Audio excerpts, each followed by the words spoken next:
everyone, and welcome to Topic Time in April at Area 58. It's great to be back here.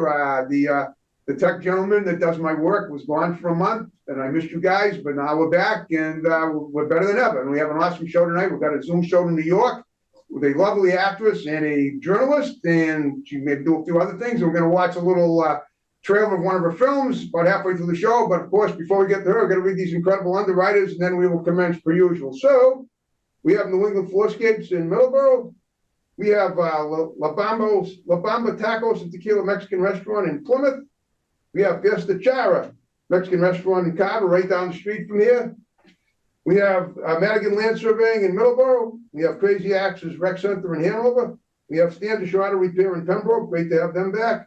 We have Salon Giovanni in Marshfield. We have Kingston Auto Body in Kingston. We have the Hanover House of Pizza in Hanover. They make delicious Sicilian pizza, Greek salads. They have awesome people working there, and they deliver. We have Pals Driving School in Middleborough, setting up classes for July and August. Better grab those on the website. We have Tom Auto in Middleborough. We have Brian's Barbershop in Kingston. We have the Gunrunner LLC, the Second Amendment Freedom Store in Middleborough, well known for customer service, pricing, and selection. We have the Auto Shop with Master Mechanic at Rooney in Hanover, and we have DNS Auto Works and Collision Specialists in Abington up the road on Route 58. And I want to thank you guys very much. And now, officially, I will introduce this young lady, Juliet Fairley. Is that it? Yes, Fairley. Okay, very nice. You are an actress, and we've talked a while ago about getting you on the show. And you're in New York City. Is that pretty much your whole life? Yes, that's true. I am in Manhattan. Yeah. Manhattan, lovely Manhattan. Oh man. It must be sweet today. The weather must be pretty nice out there. The city must be thriving these days, right? Yeah, the city's a little gloomy, kind of rainy today, but it's still, it's not too cold, it's not too hot, so it's a good day. Exactly. Okay. All right. Well, what I do with every guest is I profile them, from their childhood on and see how they got to where they're at, and then see where they're going to go. Because I always say everything happens for a reason, and everything in life is in a cyclical mode, I would say. So tell me about yourself. Where did you grow up? When did you start acting? And then we'll talk about the journalism too, because I've done that, and that's a fascinating field as well. So let's start with your childhood. Tell me about your childhood. Where did you grow up, and what did you aspire to? I grew up in San Antonio, Texas, outside of Lackland Air Force Base. Okay. Yeah, you have sort of a drawl. It's what? A drawl. You have sort of a southern dialect.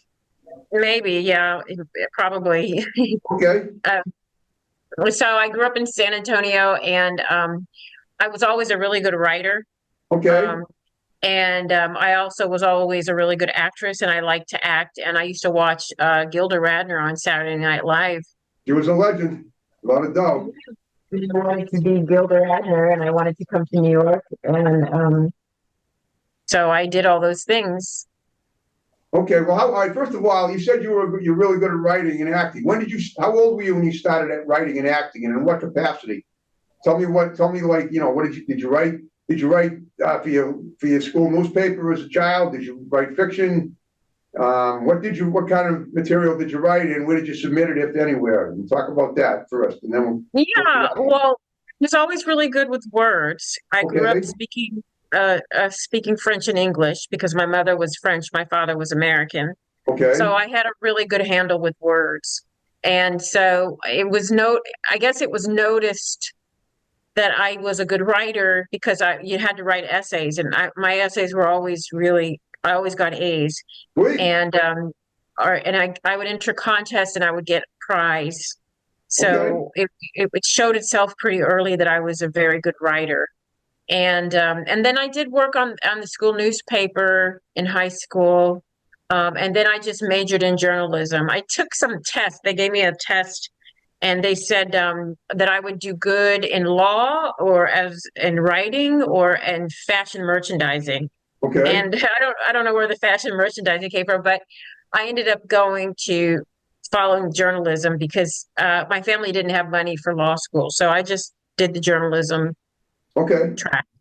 All right. Well, first of all, where did you major in journalism? I assume you went to college somewhere, right? Yes, in Houston. What school was it? The University of Houston. Oh, okay. Cougars, right? What did you say? Yes. Yeah, that's right. Oh, cool. Okay. So you became, all right, now you were a teen, I assume you were like either late teens or early twenties at this time, right? Yeah. Mm-hmm. Okay. Now, going back a little further, back, now you won some essay contests when you were how old? Oh, like in high school English class, and Okay. you know, just I was in advanced placement for English, Oh, okay, wow, all right. and Um, we would have to write articles and little stories, and I really loved that, so I did it well. and now, when it comes to writing, do you just write facts, or do you write fiction as well, or both? Yeah, no, I write fiction in terms of screenplays and films. The short film is a fictional play. I'm gonna watch It's a about halfway through the show, right? The one, Yeah, yeah. good, okay, okay. Okay, so do you write your own films now? Is that what you, I mean, and then star in them? Is that how that works? Is that what Yeah, you're thinking yeah, now? yeah. I try to write as an actor, you have to do your own content. I mean, I audition for other films and TV shows, but I feel like you always kind of have to do your own thing as well. You have to create your own content that you star in. Right, So I do, or co-star in with other actors, and so I do writing. Now I write screenplays, where when I was in high school, I would write little essays. okay. Now you mentioned you idolize Gilda Radner. Have you ever tried to emulate her in any way though, or done any comedy like stand up or anything like that? Stand up, no, but I did try stand up, but it didn't work for me. But I Okay. do, I do comedy. There's a lot of comedy in my short film, Oh, I'm sure there which, is. Yeah, I'm yeah, looking forward to seeing that. I'm sure it's hilarious. So I assume that as an actress, you like to lean toward the comedic side of acting as opposed to the dramatic side, right? Or both, or with I just, like both. I like both.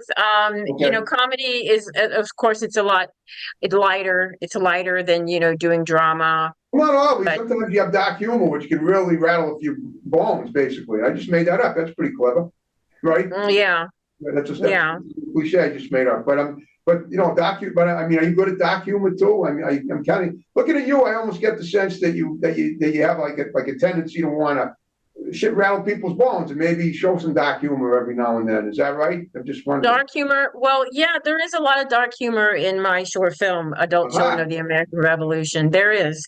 Okay. There's a lot of and there's a lot of dark humor in the screenplay that I wrote, Okay. which I submitted to a bunch of film screenplay contests. Okay. Wow. All right. Now, as far as getting actors, now you act in your own films. How do you get other actors? Do you have auditions? Do you hold them around New York and other places, or what? How does that work? Well, you mean in terms of casting my projects or Yes. being cast in other? Okay, casting my projects. Yeah, I use Actors Access. That's pretty much what everybody uses. But so I put out castings there, and that's how I cast my little short film. It's 7 minutes. Wow. Um, it's going to be screening at the New York City Independent Film Festival in June Wow. at Okay. Uh, at the producers. what are these At like the little film vignettes? You said 7 minutes. How many of them are there? No, it's a story. It's one Oh, story. It's a proof of concept for the larger feature oh, screenplay. okay. Yeah. But I mean, these are little snippets of the entire story. Is that it? Like that? Well, it's not, it's just it's the beginning. It's like the first 7 minutes of the screenplay. Oh, I see what you're saying. Okay. Now, Yeah. when it comes to like theater, do you do live theater as well? Because when I hear screenplay, I think of live theater, and you're obviously in Manhattan and you're near Broadway. Have you ever been involved with that in any way? Yeah, yeah. I did my one woman show years ago, and I just was cast in a theatrical production called Green Tea that I'm in her rehearsals for right now. Okay, tell me about your one woman show. What was that about? That and you say you Oh, don't do stand-up comedy, but obviously you had something. You must have done something. So tell me about it. yeah, yeah. Well, that wasn't really comedy. My one woman show wasn't comedy, but it was basically about my life story of being a biracial person Okay, and my parents' background, and then how that impacted me. And that I performed that in LA at the Whitefire Theater in Sherman Oaks. okay. I understand. Wow, that's awesome. So you've been Yeah. you haven't just been I mean, you haven't just been in New York. You've been to other places too, right? Well, Okay. I lived in LA for a while. I went back and forth for a while, and now I still kind of go to LA a few times a year, but I mostly live in New York. Great. Okay. And on that note, we're about halfway through the show, and we're going to watch the trailer for your film, and then we're going to come back and talk about it. So stay tuned, and we'll be right back. Yeah, I want to ask you a question about my family history. You know, Smiley Blue and Mary Lauren. Open up the Ancestor Search app on your cell phone. See if any names of anybody in the room match your tree, and go!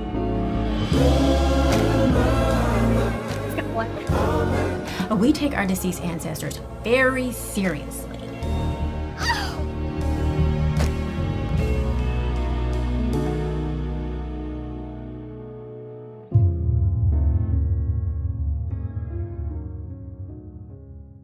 Yeah, that was great. What did we just watch? Tell me about that little trailer we just watched. Oh, so that's my short film, Adult Children of the American Revolution. Okay. And then I also Don't give too much away. Let's give a little, please, a little synopsis and what you were thinking when you put it together. So yeah, it was based on my life, my experience doing genealogy, like Okay. researching my family history. And I ended up casting a male to play me, and then I ended up casting myself as the genealogist. Wow. Okay. Yeah. Okay. Well, so basically you had a guy in drag, is that it? To play you? No, he was no, he's a guy. He's a real I know guy. he's a guy, but I'm saying if he played you're a woman, if he played a woman, he must be in drag, right? Is that, I mean, No, but I rewrote that short with a male in mind when originally it was going to be me, and then okay. I realized that the genealogist would be a better role for me in the feature because eventually the feature film will get made. Okay. And so yeah, I made him a guy, my main character, the guy.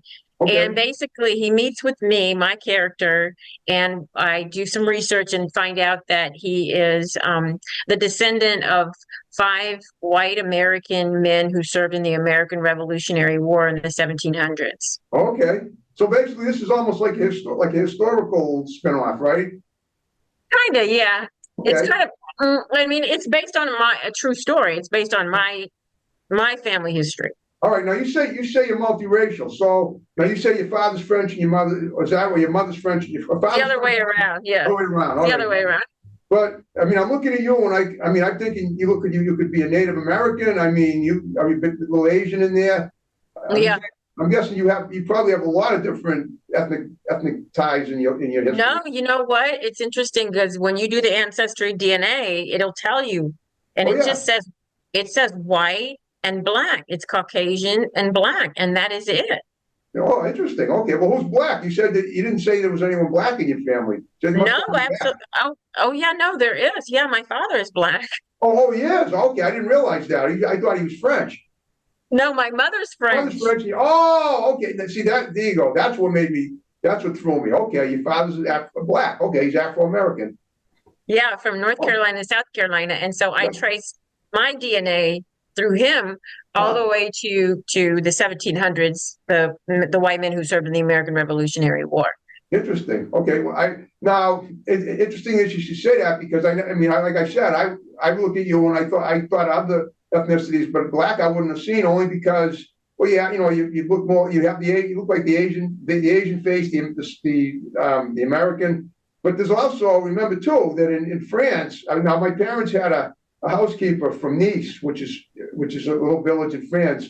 And yeah, they're very close. There's a lot of Moroccan ethnicity in that part of the world, and I'm thinking maybe you too, because it's North Africa. Well, no, my mother, she was a blonde and blue-eyed lady, and her family come from England.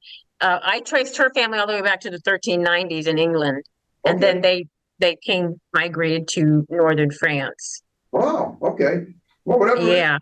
I mean, you're obviously very enriched by this history, and it's been a very incredible experience for me to find out where both of them come from, and I highly recommend all my friends. I say you should definitely do this. It will strengthen you. It'll give you more of a sense of who you are and why you're doing what you're doing. Yeah, I know some things about my background too. I mean, I mean,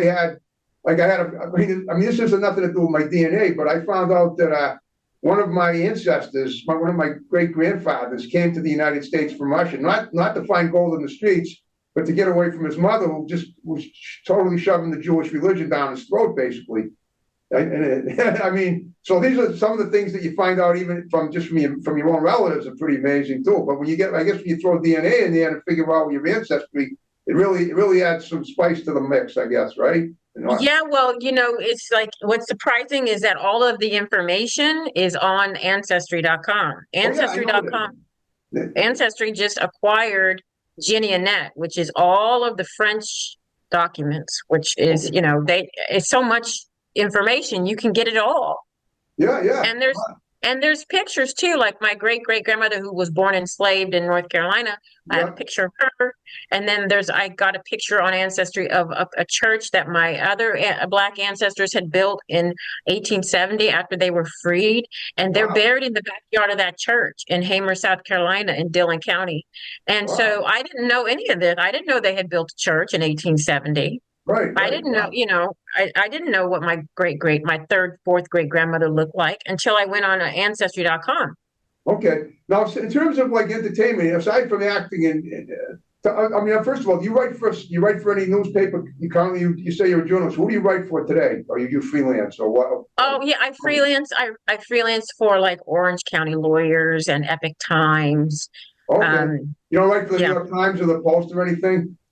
No, I don't. I used to write for the New York Times finance section years ago. Wow. And I have written for the real estate section for the New York Post. And I wrote for the travel section of the New York Daily News. Okay, well, so you've written for some of the big ones, obviously. So you have. Yeah. Oh yeah. Have you ever done anything else in entertainment besides? Have you done any music? Have you done modeling? You're a pretty woman. Have you ever modeled before? Not really. Music, I was never really, I tried to play the oboe. I didn't really connect the dot, like I couldn't, like my dad was a musician actually. He was a jazz saxophonist. Okay. But it just didn't really resonate with me, the music part. Like the notes didn't make sense. I understand. Okay, listen, it's not for everybody. When you were in high school, you were a cheerleader? You look like you could have been. No. Okay. Were you athletic at all? You work out every day? Do you keep yourself in shape? I do. I do go to the gym. Try to go every day. Sometimes I go twice a day. Wow, that's awesome. Yeah, you look like you're very dedicated. Do you have a big family? Do you have a husband, kids, or any? No, I do. I'm not married. I never married. I always tried to get married, but I never really. I think I was too into the bad boys, and it's like. It's like a pattern. You're stuck in a pattern where you're trying to make a better choice and you can't. It's like I would like to why do I keep winding up with the same guy with a different name? I need to make a different choice. And you have to really work in therapy on that. And I have worked on therapy in that, but it just doesn't seem to gel. I don't know. You should write an essay about trying to find Mr. Right, and because I tell you, I bet it would get a lot of attention, but probably online and possibly in a blog somewhere. Well, actually, I'm gonna be writing something about doing creating a film or a screenplay out of the situation. Well, it's gonna be a dating. It's gonna be like probably a webisode series about dating. Wow. And how challenging it is these days, and men are different, women are different, and certainly I had chances in college to marry very well, but I wasn't ready, and I just I had to do work on myself, therapeutic. I had to be in counseling, and I didn't get into counseling until I came to New York. Wow. So it's unfortunate that I wasn't ready, and I had so much work to do on my psychology because there were some great options that I missed out on in college. Well, I mean, but it's never too late to do something that you missed out on before. I wouldn't be here today doing my art, which is very important to me. I think it's very important to develop your talent in life, and not everybody gets the opportunity to do that. And I get the opportunity to work on my talent. That's a gift. You're great at it. You're very lucky. And I can tell from talking to you today on the show that you're very articulate. Do you ever do public speaking? Do you lecture at school? Yeah, I did. I used to do public speaking. I wrote a few books about money. And I would do a few speeches here and there. Well, it sounds to me like you're not, it sounds to me like you're pretty good at handling your own finances in life too, which is, given the fact that so many people have to, have other firms holding on to their money and investing for them and hoping that it doesn't, that it stays in the black and not in the red. You sounds like you have all that under control. Under Well, I think it's just as simple as investing in the S&P 500, Yeah, well, obviously, you have to know what you're doing, though. Obviously, you do, and not everybody does. As speaking for myself, I wouldn't know what to invest. I have an accountant that he has me in, certain stocks and bonds, trying to build my nest egg and everything. But as far as doing it myself, I couldn't. I'm all thumbs when it comes to financial investment and stuff like that. But okay, well, guess what? Yeah, Julie? the S&P 500 is great. What do you if want to you- know? yeah. I'll keep that in mind. Maybe I'll buy one now, and I'll talk to my. Well, you want to continually invest in it every month, a certain amount of money every month in a Roth IRA. Just put money in it every month. I think that's what my accountant's been doing for me. Mm-hmm. On That's that good. note, yeah, it is. It's great. So we're under 5 minutes now. I hope you had fun talking to me. Yeah, and I want you to look at my acting reel, my demo reel, so you could see the various projects I've been in. I absolutely will. And what I want you to do is, if you had a good time with me, talk to to as many people as you can about getting them on my show. You have my number. I'm getting more guests from word of mouth now from more places than ever before. And just have them text me. I'm an open book. Now, do you have anything? I always ask every guest this before we wrap the show up too. Do you have anything coming up on the horizon that you want to mention? Any events or plans? Yeah. So talk about that real quick. So my short film was accepted into the New York City Independent Film Festival. Awesome. That's curated by Dennis Sierri, and it's going to be screening at the Producers Club of June 4th through the 8th. Is that in Manhattan? Yeah, the Producers Club is on West 44th Street in Manhattan. So that's very, very exciting.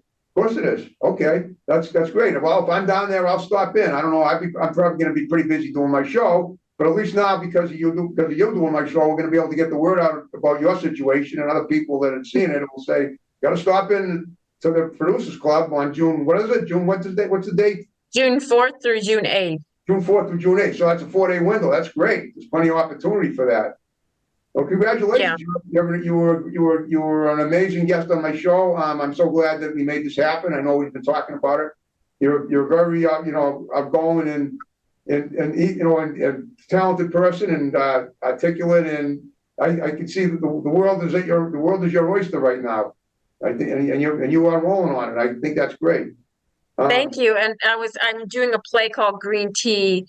I don't know when that's going up in June as well. I'm not sure exactly what day that's going to be going up, but you wrote it, and I guess you wrote it, and you're starring in it as well, correct? No, somebody else wrote that, and I am actually in that play. Somebody cast me for that play. Sweet. Okay. I guess you've got your share of roles, and you've gotten your and it's working out great for you. All right. Well, listen, Juliet, thank you so much for doing my show. I have one favor to ask. When we wrap the show up, would you stick around and let my tech guy take a pic for Facebook, and I'll tag you in it, and if you want, you can tag me as well. Sure. Okay. All right, folks, we're wrapping up another great episode of Topic Time, and we're signing off and rolling out.